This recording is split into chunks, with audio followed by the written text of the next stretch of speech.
Il était impossible de demeurer plus longtemps sur la route. Ils étaient au pied de Gethsémani. « Quittons la route » s'écria Jésus. Il gravit la pente du petit bois piqué de genévriers et de tamariniers, soutenant sa mère et guidant son pas. Elle s'appuya à son bras et se retourna. Les autres avaient compris, ils le suivaient. Marie s'adossa à un arbre et ouvrit les yeux qu'elle avait jusqu'alors tenus mi-clos. « Tu es vivant » souffla-t-elle. Les larmes jaillirent de ses yeux. « La volonté du Seigneur est insondable » s'exclama-t-elle d'une voix cassée qui s'égarait dans les aigus. Les autres femmes les avaient rejoints.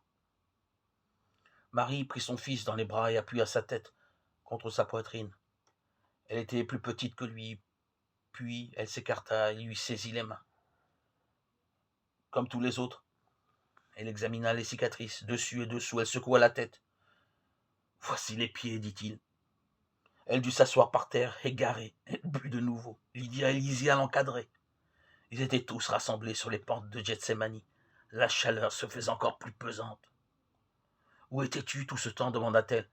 « J'entendais des rumeurs folles et je me refusais à y croire. J'étais en convalescence près de Damas, et je ne voyais pas de raison de me livrer de nouveau à Caïphe et à ses gens. »« Caïphe » répéta-t-elle. « Il nous a envoyés en délégation, tes frères et tes sœurs et moi-même. » « Que veut-il » ? « Lui et ses conseillers te supplient de ne pas entrer dans la ville, car tu y causerais un soulèvement et bien des morts. C'est la terreur qui les inspire. » « Marie le leur a dit, » rappela Joseph. « Mais j'entrerai quand même à Jérusalem, déclara Jésus. Une rumeur parcourut tout le groupe. Les zélotes tendirent le cou. « Tu y vas ? Tu y vas ?»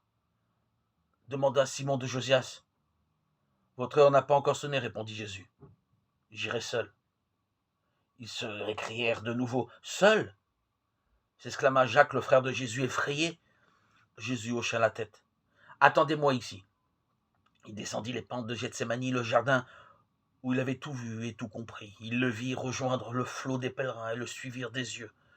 Puis la poussière le déroba à leurs regards. Là-haut, sous les arbres, les deux Maries s'étaient assises sur leurs manteaux, l'une près de l'autre, un peu à l'écart. « Dis-moi, » demanda l'aînée, « que s'est-il vraiment passé ? Je n'ai rien su. On ne m'a rien appris. Il était au tombeau, puis on me dit qu'il en était sorti, et moi, je n'osais ni le croire, ni en douter. » L'autre Marie commença à lui raconter. La veille de Pâques, quand le supplice avait été décidé, nous nous sommes révoltés.